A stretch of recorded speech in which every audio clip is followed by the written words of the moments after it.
오늘 말씀은 히브리서 말씀, 히브리서 1장 4절 그리고 2장 1절 말씀 보겠습니다. 히브리서 1장 4절 그리고 2장 1절 끊어서 우리 같이 보겠습니다. 4절 한 절 먼저 읽고 그리고 또 읽을게요. 4절 먼저 읽습니다. 그가 천사보다 훨씬 뛰어남은 그들보다 더욱 아름다운 이엄을 기업으로 얻으심. 2장 1절 같이 읽습니다. 그러므로 시작.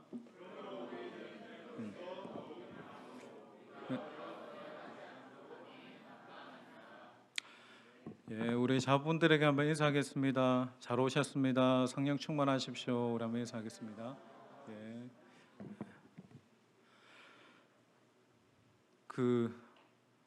덥지 않습니까? 좀 에어컨 좀 켜주지. 지금 처음. 여러분, 우리가 살아가는 시대가 어떤 시대인가 같습니까? 소위 감성 시대라고 하죠. 여러분, 카페를 가고 어디 서점을 가고 어디 쇼핑몰을 가도 감성이 있어야 됩니다. 교회 안에도 카페가 필요하고 또 이렇게 서로 마음을 나눌 수 있는 공간에 미가 필요한 것은 그런 감성이 사람의 마음을 열고 그리고 더 친밀하게 이렇게 하는 접촉점이 되어지기 때문에 지금의 시대는 어떤 감성 시대라고 이야기해서 여러 가지 가보면 청년들이나 MZ들을 사로잡기 위한 여러 가지 전략들이 있습니다. 여러분, 이 감성 밑에는 뭐가 있냐면 어떤 객관적인 사실보다 내가 느끼는 감정이 더 중요한 거예요. 그러니까 내 느낌이 중요한 거예요. 그러니까 내가 느낄 때 이게 좋으면 그것은 뭐가 됩니까? 나의 진리가 되는 거예요. 내가 좋으면 이건 좋은 거고 바른 거고 옳은 것. 그래서 내가 느끼는 감정이 더 사실이 되어버린 세상을 우리가 지금 살아가고 있습니다. 그런 걸 구체적으로 이야기하면 포스트 모더니즘의 세대 가운데 우리가 살아가면서 뭔가 여러분 한 사건이 일어나면 여러분들이 뉴스나 여러 가지를 보면 사람들마다 다 이야기하는 게 다 달라요. 그러니까 그 사건에 대해서 내가 해석하거나 내가 바라보는 경향이나 느낌이나 자기의 생각들이 다 다릅니다.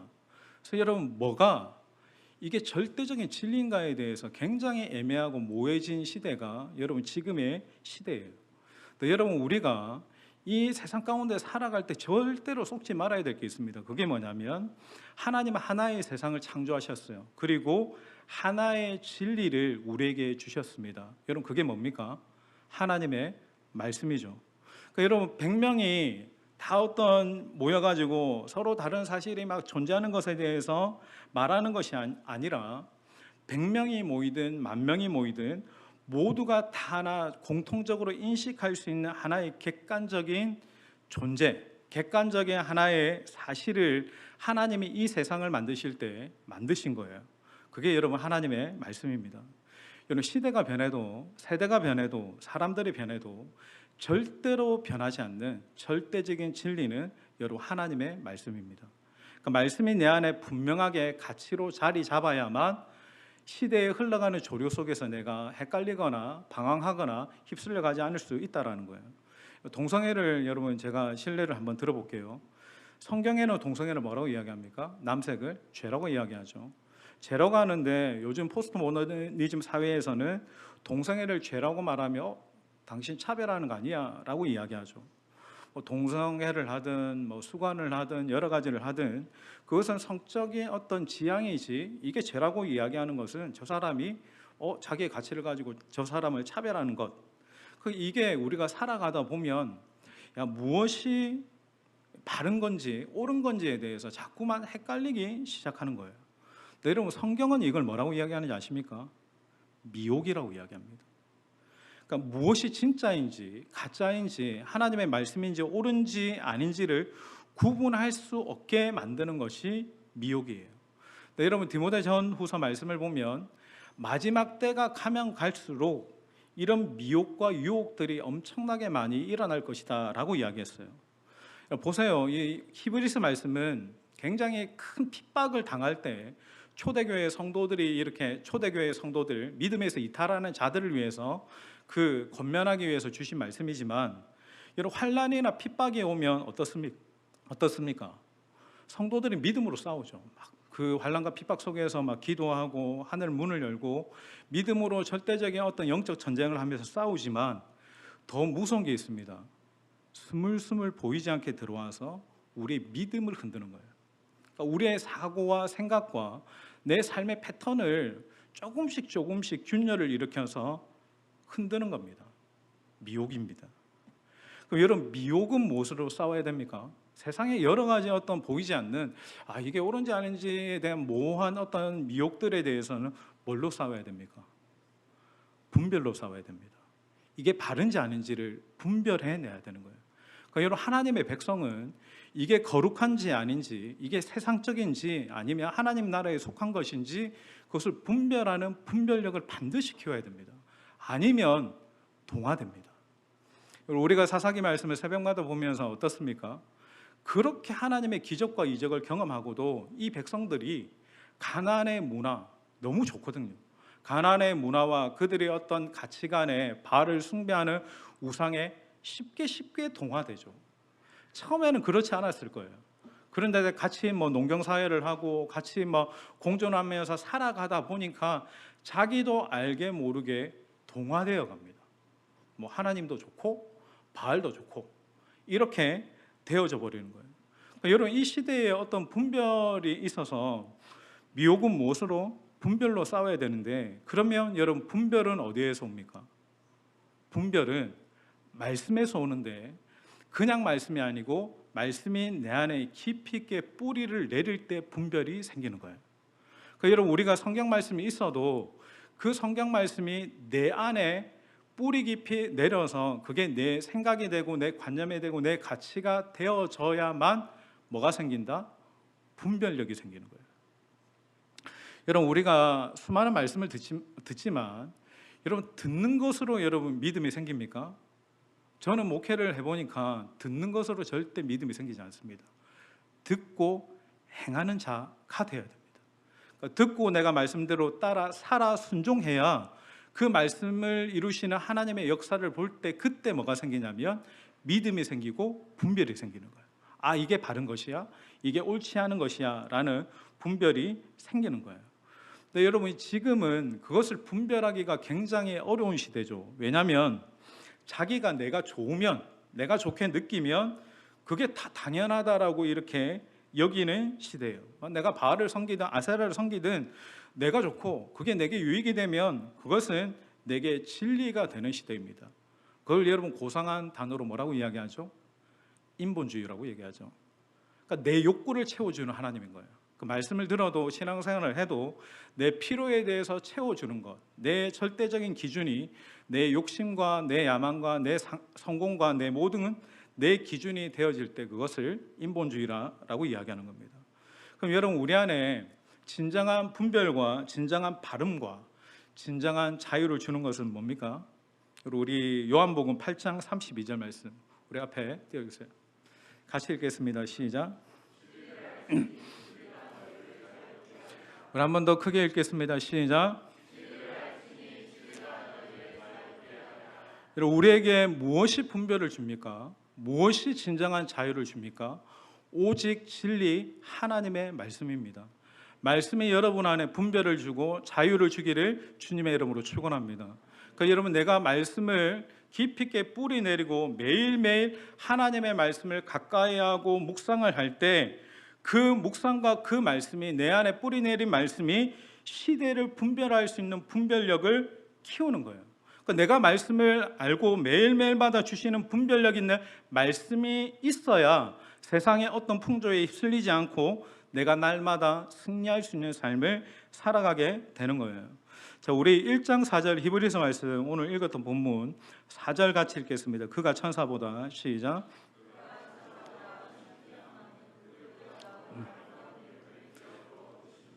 자, 여러분, 히브리서 1장을 간략하게 이야기하면 오늘 본문에서 이 기자는 뭘 얘기하냐면 예수님의 가장 뛰어나신 주님의 탁월성을 말해요. 그런데 예수님의 탁월성을 무언가와 비교해가지고 예수님은 이래서 뛰어나시다라고 이야기할 때 예수님을 누구랑 비교하냐면 선지자 그리고 천사 모세와 비교를 합니다. 여러분, 생각해보면 사실 예수님은 그분 자체로도 선지자보다 훨씬 더 뛰어나시고 천사보다 모세보다 비교할 수 없는 분이심에도 왜 이 저자가 굳이 그들과 비교하면서 그들과 비교를 했을까? 여러분, 이 세 가지가, 그러니까 천사 숭배 사상, 모세를 그렇게 중요하게 여기는 율법주의, 당시에 그 시대에 유대 사회를 지배하고 있었던 대표적인 사상과 가치였어요. 그들의 세계관이죠. 그러니까 이걸 세계관이라고 할 수 있을 건데, 그러니까 여러분, 모든 시대, 당시 이 유대 시대에 마찬가지 우리가 살아가는 시대에도 사람들의 생각을 싸고 있는 사조라고 이야기할 수도 있고 세계관이 있습니다. 그러니까 생각의 흐름이고, 내가 중요하게 생각하는 가치의 흐름이고, 욕망의 흐름, 내가 추구하는 어떤 욕망의 흐름들이 있습니다. 예를 들어 황금만능주의. 나는 돈을 벌어서 성공할 거야. 내가 가정을 이루고 또 돈을 많이 직장에서 벌어가지고 행복한 가정을 이룰 거야 라고 하는 그 생각 속에는 뿌리를 찾아가 보면 뭐가 있냐면 황금만능주의가 있는 거예요. 돈이면 다 된다라고 생각하는 것들, 앞서서 이야기했던 포스트 모더니즘 같은 것들, 또 문화 마크시즘은 제가 다음에 기회 되면 나누고 싶은데, 이 세계관의 어떤 이야기가 흘러가는 생각과 어떤 행동의 흐름이라고 말하는 이유는, 이 세계관이 사람의 생각에 딱 이렇게 잡히면 어떤 특정한 방향으로 몰고 가는 굉장히 강력한 힘이 있습니다. 따라 흘러가는 거예요. 세속화되어지고 세상의 풍조에 따라 가게 되어지는 굉장히 강력한 힘들이 그 사조 속에 있다라고 하는 거예요. 여러분 보세요. 배가 노젓기를 멈추면 어떻게 됩니까? 강물이 흘러가는 대로 흘러갑니다. 그러니까 이와 같이 시대를 지배하는 사조가 있는데, 그 사조와 세계관에 사람들의 생각과 행동과 인생의 방향을 특정한 어떤 곳으로 이끌어가는 힘이 그에게 있다, 그 흐름에 있다라고 하는 거예요. 그러니까 당시에는 두 가지가 있었습니다. 그 네로 황제 시대 때 초대교회가 굉장히 엄청난 핍박을 받았죠. 그리고 유대 사회, 그 자기가 믿는 유대주의자들도 이런 특정한 초대교회 성도들에 대해서 굉장히 조롱하고 비방했습니다. 루저라고 이야기하고 너희들은 패배자라고 이야기하면서 조롱하고 핍박도 심하니까 이들이 진리와 믿음의 줄을 딱 놓아버렸어요.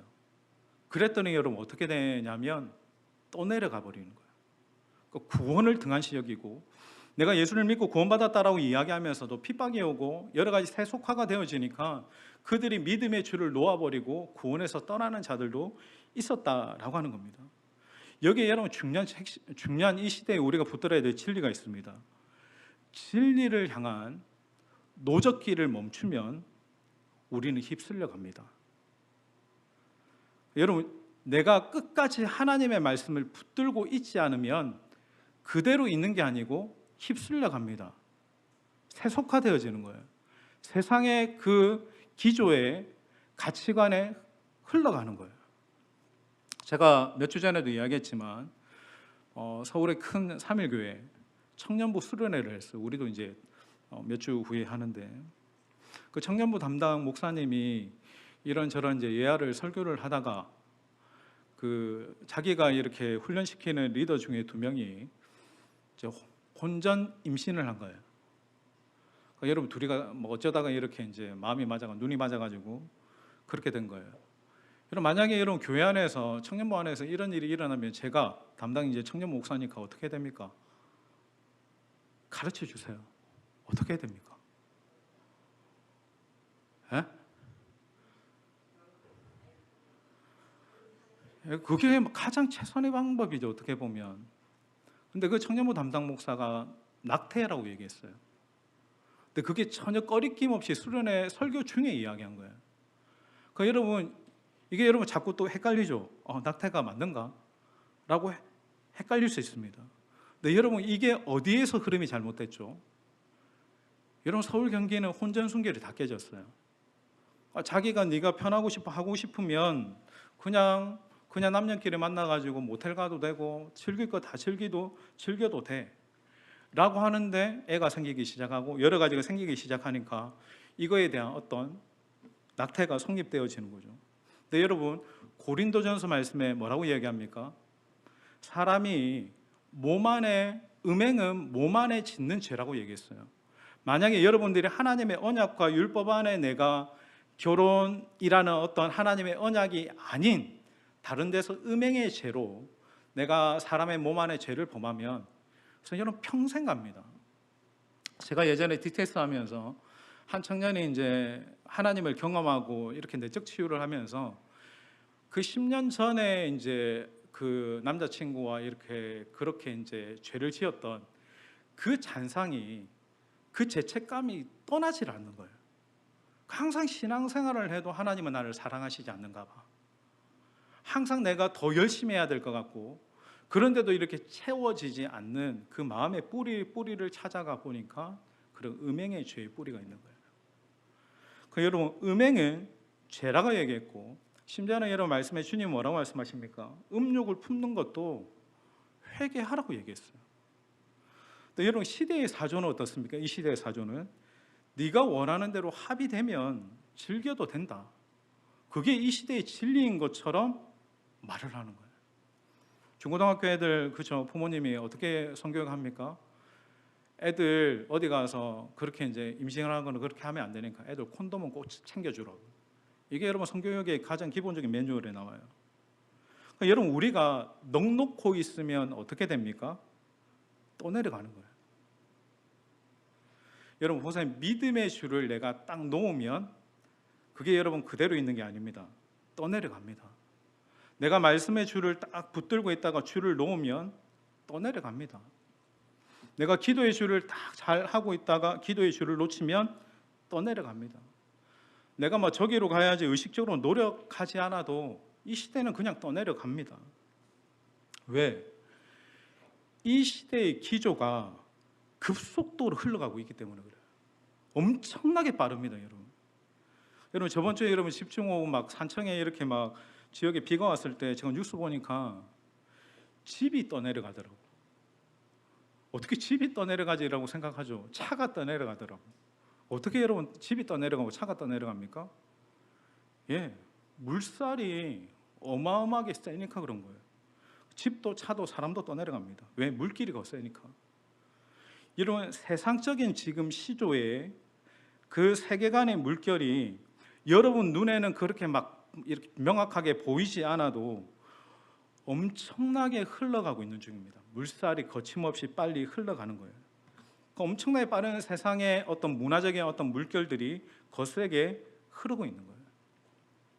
우리 청년들은 뭐 지금 이제 여름 방학이죠. 뭐 대학생들. 제가 어떻게 하면 하나님과 멀어질 수 있을까 제가 가르쳐 드릴까요? 제가 방법을 가르쳐 드리겠습니다. 뭐 가르쳐 주지 않아도 가만히 있으면 멀어집니다.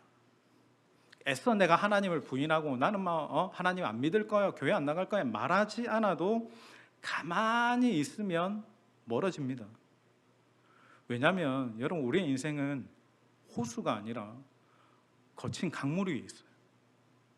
엄청나게 세속화의 어떤 강물 속에 있기 때문에 가만히 있으면 떠내려가고 가만히 있으면 점점 하나님과 멀어지게 되는 거예요. 여러분 우리가 사는 세상은 조용하고 평화로운 호수가 아닙니다. 거친 세상의 물살이 흐르는 시대 속에 있는 거예요. 그래서 내가 가만히 있으면 세상의 어떤 하루 쪽으로 흘러가게끔 되어지는 그런 세상 속에 우리가 살아가고 있는 거예요. 그래서 여러분 말씀이 뭐라고 이야기합니까? 우리 히브리서 2장 1절 말씀 2장 1절 같이 읽겠습니다. 그러므로 자 타이틀이 큰 구원이라고 얘기했어요. 구원에 대한 삶의 첫 번째 그 매뉴얼을 이야기하는데 1절 같이 읽겠습니다. 그러므로 우리는 시작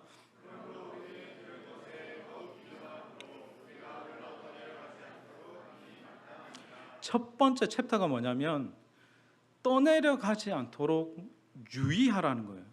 그러니까 여러분의 생각이 가치관이 세상의 조류에 떠내려가지 않도록 결코 여러분이 내버려 두면 안 된다라고 하는 거예요. 1절에서 제가 주목하는 것은 유념하라고 얘기했죠. 그럼 무슨 말이냐면 우리에게는 이 세상을 살아갈 때 내가 세상의 물결에 떠내려가지 않도록 하기 위해서 싸워야 될 진리의 싸움이 있다라는 것을 전제하는 거예요. 여러분, 점점 시대를 휘감아오는 그 시대적인 사조, 세상적인 가치관, 하나님을 대적하는 비진리들이 이렇게 물밀듯이 밀려오는 그 거친 물살을 거슬러서 진리의 노를 끊임없이 저어야만 우리가 휩쓸려 가지 않을 수 있다라는 것을 이야기하는 겁니다.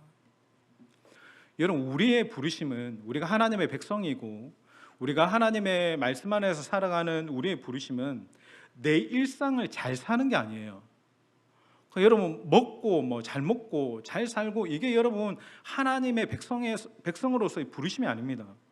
우리의 일상에서의 싸움은 하나님의 뜻대로 우리가 살아 세속에 물들지 않고 그분의 거룩과 그분의 영광을 내 일상 가운데서 드러내는 삶을 살아가는 거예요.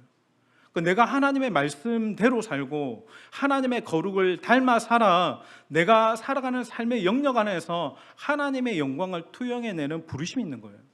그래서 여러분, 잘 먹고 잘 살고 성공하고는 상관이 없을 수 있습니다. 단순히 내가 일상에서 잘 먹고 잘 사는 게 아니라 그 이상의 하나님의 부르심대로 살아가야 될 부르심이 있는 거예요. 여러분, 그 이상을 살아가려면 뭐가 필요한지 아십니까? 영적인 에너지가 필요한 거예요. 왜?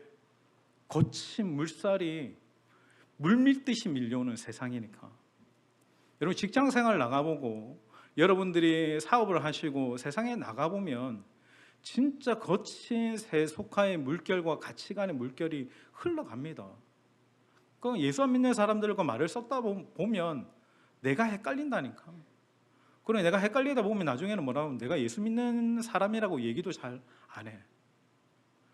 그래도 저희 첫째는 학원을 바꿨는데 그 첫째는 그래도 그건 좀 담대한 것 같아요. 자기가 예수 믿는 것에 대해서는 부끄러움이 없더라고. 학원 원장님이 아프다니까 목사님, 내가 목사 아들이라고 선생님을 위해서 기도해주고 싶다고 막 그렇게 하면서 막 가는 데마다 예수 믿는 앵거 목사님 아들인 거 다 알아. 나중에 어쩔란가 모르겠지만, 여러분, 우리의 부르심은 그 내 삶 안에서 단순히 잘 먹고 잘 사는 게 아니라 거슬러 올라가는 치열한 어떤 몸부림이 있는 삶이어야 되는 거예요. 여러분, 그러려면 영적인 에너지가 필요한 거예요. 왜? 내가 안 하면 넋놓고 있으면 떠내려가니까. 여러분, 우리가 왜 영적 침체에 빠집니까? 이렇게 날이 덥고 이렇게 하면 무력감이 오고 이제 침체감이 오죠. 여러분, 왜 영적인 침체에 빠집니까? 나는 지금 매너리즘에 빠졌어요. 지금 디프레스가 왔어요. 나 지금 굉장히 침체가 되었어요, 영적으로. 왜? 여러분이 살인을 저질렀습니까? 강도질을 했습니까? 도둑질을 했습니까? 간음을 했습니까? 아니잖아요. 그냥 멍하니 넋놓고 있으면 영적 침체에 빠지는 거예요. 여러분들 하루 이틀 3일 기도하시는 분이 기도를 딱 쉬잖아요. 기도를 한 3일 4일 쉬면 떠내려갑니다. 집사도 떠내려가고 권사도 떠내려가고 목사도 떠내려갑니다. 떠내려가는 것은 순식간입니다. 이게 여러분 정말 무서운 것은 뭐냐면 이게 너무 자연스러운 거예요. 기도를 쉬어도 내가 묵상을 안 해도 너무 자연스럽게 그냥 사라지는 거예요. 그러다 주일날 와서 예배드리고 또 한 주 그냥 아무 생각 없이 넋놓고 있다가 또 예배드리고 그 사라지는 게 여러분 두려운 거예요. 여러분, 내가 인식을 못하는 거잖아요. 내가 지금 영적으로 묻어져 있고 지금 기도가 필요하고 다시 회복이 필요한데도 인식하지 못하는 경우가 얼마나 많은지 아십니까? 흘러 떠내려가는 거친 물살이 있어도 배 안에 있는 사람은 어떻습니까? 마치 배가 정지되어 있는 것처럼 느껴지기 때문에 떠내려간다라는 것을 잘 못 깨달아요. 그래서 여러분, 어떻게 해야 됩니까? 정말 주의 깊게 나의 내면을, 나의 영혼을, 내 삶의 영역을 살펴야만 내가 지금 떠내려가고 있구나. 내가 지금 깊은 침체에 빠졌구나. 아까는 저기 섬이 요 있었는데 저 멀리 내가 보이네, 떠내려가는구나. 주의 깊게 살펴야만 되는 거예요. 여러분, 무엇을 주의 깊게 살펴야 됩니까? 2장 1절에 있죠. 들은 것에 유념하라고 얘기했습니다. 그러니까 여러분, 내가 매일매일 듣는 말씀에 시선과 생각을 초점을 맞추고 유념할 때 분별이 되는 것이고 내 안에 영적 진단이 되는 거예요. 여러분, 여기에 유념하다라는 말은 프로세코라는 말인데 마음을 두다, 몰두하다, 따르다라는 의미예요. 그러니까 여러분, 우리가 들은 말씀이 아니라 들은 말씀에 내가 더욱더 몰두하고 따르고 그리고 거기에 마음과 내 생각을 두라고 이야기하는 겁니다. 그러니까 여러분, 이게 내가 마음을 두고 또 몰두하고 집중하고 따르는 것이 그냥 되는 게 아니죠. 여러분, 뭐가 필요합니까? 떠내려가지 않기 위해서는 내가 믿는 진리에 대해서 나의 의지를 드리고 나의 열심을 드리고 나의 영적인 에너지를 전부 다 거기에다 집중해야만 내가 유념하여 말씀을 붙들고 떠내려가지 않을 수 있다는 거예요. 여러분, 내 의지를 가지고 몸부림치셔야 됩니다. 그래야 그 자리에 머물 수 있는 거예요. 근데 여러분, 우리의 보통 우리의 영적인 특징이 있죠. 영적인 몸부림이 별로 없습니다. 요새는 여러분, 기도를 해도 막 간절하게 애타게 그렇게 기도하지 않습니다. 왜냐하면 그렇게 세상에 이렇게 포만감을 주잖아요. 이렇게 부족함이 없고 하니까 그런 이유도 있고. 근데 여러분, 그게 여러분 우리의 영적인 대적들이 노리는 겁니다. 그냥 그런 대로 살아가는 것. 간절함과 갈망이 사라진 시대는 여러분 영적인 저주의 시대입니다. 저 옛날에 이제 저희 부친이 데리고 간 기도원에서 이런 적도 있었어요. 옛날에 기도원 가면 어느 목사님이 애들을 데리고 수련회, 이제 우리 중고등 애들 이제 갈 건데 막 가면 수련회 데리고 가가지고 애들을 스피커 앞에다 놔. 그러면서 기도해. 부르짖어 기도해. 스피커에서 나오는 소리보다 네 기도 소리 더 커야 돼. 그러면 합격하면 보내주는 거예요. 그래가지고 막 고함을 지르고 목이 쉴 때까지 기도하고. 근데 그런 어떤 옛날의 기억들을 생각하면서 그때는 여러분 한 가지가 있었습니다. 뭐가 있었냐면 진짜 간절함이 있었어요. 은혜 받아야 된다. 그러니까 오늘 하나님 꼭 만나야 된다. 진짜 하나님 경험해야 된다. 내가 오늘 이 밤에 하나님 만나지 못하면 이 수련에 안 내려갈 거다. 그런 갈망과 간절함이 있었던 시대입니다. 근데 여러분, 지금은 그런 거 없어요. 애들 어르고 달려가지고 하루만 와줘도 진짜 감사하고, 그리고 와서도 그죠? 기도할 때는 거의 시체처럼 있다가 치킨 오면 좀비처럼 부활해가지고 막 일하는 그런 수련회예요. 여러분, 쓸려가면 몸부림이 없으면 떠내려갑니다. 그러니까 지금 시대가 영적인 몸부림이나 간절함이 없으면 떠내려가는 거예요. 여러분, 믿음이라는 게 뭐죠? 믿음은 흐르는 강물을 역행할 수 있는 거예요. 그러기 위해서 여러분 우리 안에 에너지가 필요한 거죠. 여러분, 누누이 제가 이야기하지만 역행하기 위해서는 뭐가 필요합니까? 거슬러 올라가기 위해서는.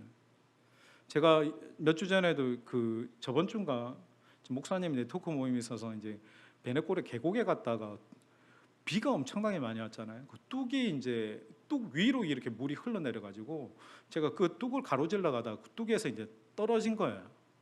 그 뚝 밑으로 가니까 물이 엄청나게 깊더라고. 제가 수영을 못 하거든요. 그래가지고 살 거라고 뚝 위에 올라올 거라고 막 미친 듯이 헤엄을 하는데 물살이 너무 세니까 올라가지도 않고 떠내려가지도 않고 중간에서, 그러다가 겨우 이제 목사님 손 내밀 줘가지고 이렇게 살았는데 그때 진짜 죽는 줄 알았어요. 여러분, 내가 떠내려가지 않으려면 에너지가 필요합니다. 내가 어떤 시간을 만들고 영적인 루틴을 만들려면 내 시간, 내 열심, 내 에너지를 거기에다가 집중하지 않으면 그게 만들어지지가 않아요. 그래서 여러분이 지금이라도 이 기도에도 중요하지만 이 기도에도 어떻게 보면 매주 금요일 날 여러분이 이 시간 여기에 와서 기도하는 것도 영적인 루틴이죠. 그 축복입니다.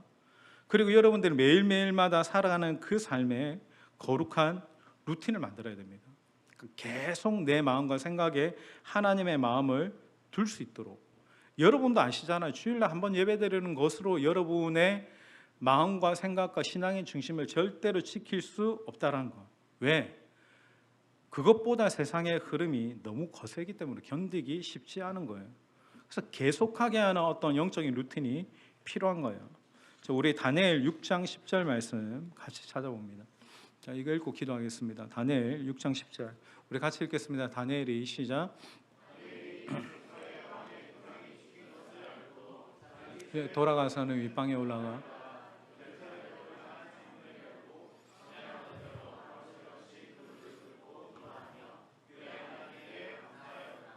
여러분, 다니엘이 이렇게 기도할 때가 그가 나이가 몇 세인지 아십니까? 학자들의 그 전승에 의하면 대략 80세에서 90세 정도 됐을 때예요. 이때가. 다니엘이 언제 바벨론으로 끌려갔죠? 소년 때 끌려갔죠. 10대 중반으로 추측합니다. 15세에서 20세. 그러니까 다니엘이 하루 3번씩 기도하는 게 다니엘의 바벨론의 생활의 루틴이었는데, 보세요. 다니엘은 이 루틴을 10대 때 시작해서 80이 넘을 때까지 계속해 나갔다라는 거예요. 그러니까 눈이 오나 비가 오나 사자굴에 들어가나 결코 그는 하루에 3번씩 하나님 앞에 엎드려서 기도하는 것을 멈추지 않았다라는 거예요. 다니엘이 위대한 어떤 바벨론의 총리가 되고 대단한 민족적인 그런 구원자가 되었던 것보다 더 중요하고 유의하는 것은 여러분 6장 10절입니다. 여러분들의 하루에 하나님 앞에서 영적인 루틴을 가지고 하나님의 임재 앞에 머무를 수 있는 거룩한 루틴이 있다면 여러분도 이 시대의 다니엘처럼 살아갈 수 있는 거예요. 그에게는 70년 동안이나 변하지 않는 영적인 정수가 있었어요. 그러니까 70년 동안 좌절이 오고 낙심이 오고 해도 변하지 않는 절대적인 자기 개인의 인생의 진리, 거룩한 아침에 루틴이 그에게 있었다라는 거예요. 저는 여러분들에게 묻고 싶습니다. 여러분들에게 결코 멈출 수 없는 여러분만의 생명의 루틴이 있습니까? 내가 정말 믿음의 길에 한 번씩 세속의 풍조가 왔다 갔다 할 때 그럼에도 내가 다시 일어나서 계속 믿음의 길을 달려가게 하는 영적인 루틴이 있습니까? 혹시 그게 무너지지 않았습니까? 묵상이나 기도 생활이나 내가 매일매일마다 말씀을 가까이 하는 이 영적인 루틴이 없으면 여러분, 이 거친 물살이 흘러가는 세속의 가운데 있는 이 세상을 여러분 결코 우리는 살아갈 수 없습니다. 여러분, 신앙생활을 추상적으로 하시면 안 돼요.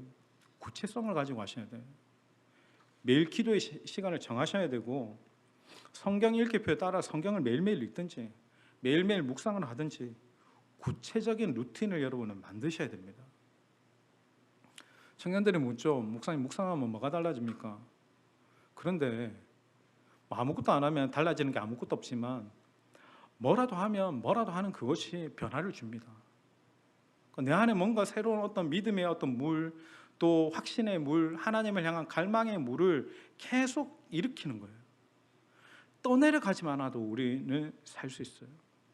최근에 지금 DTX 2기 시작하면서 저희 스텝방에도 매일 밤 8시가 되면 딱 오영님 선교사님이 딱 한마디가 톡방에 올라옵니다.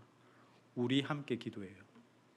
그 저희 밤 8시에 막 다른 것만 하고 있다가도 그래, 기도해야지.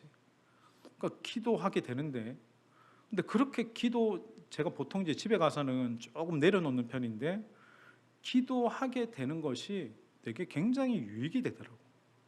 그러면서 여러분 밤 기도의 루틴이 만들어지는 거죠. 여러분, 아무것도 안 하면 떠내려갑니다. 여러분 안에 끝까지 믿음의 노를 저을 수 있는 거룩한 영적인 루틴이 세워지지 않으면 세상에 휩쓸려 갑니다. 저는 여러분들이 세상을 향해서 힘껏 진리의 노를 저을 수 있는 그런 영적인 근육이 있고, 그리고 거슬러 올라가 하나님의 뜻을 이루는 위대한 사명을 이루는 그런 믿음의 백성, 말씀의 사람, 진리의 마중물이 되기를 주님의 이름으로 축원합니다. 휩쓸려 가지 마세요. 거슬러 올라가세요. 끝까지 진리에 유념하면서 말씀을 붙들고, 세상에 아무리 변해도 여러분, 내가 붙든 말씀은 절대로 변하지 않습니다. 변하지 않는 그 말씀 안에 결코 흔들림 없이 하나님의 뜻과 하나님의 진리 안에서 살아가는 믿음의 백성들 되시길 주님의 이름으로 축원드립니다.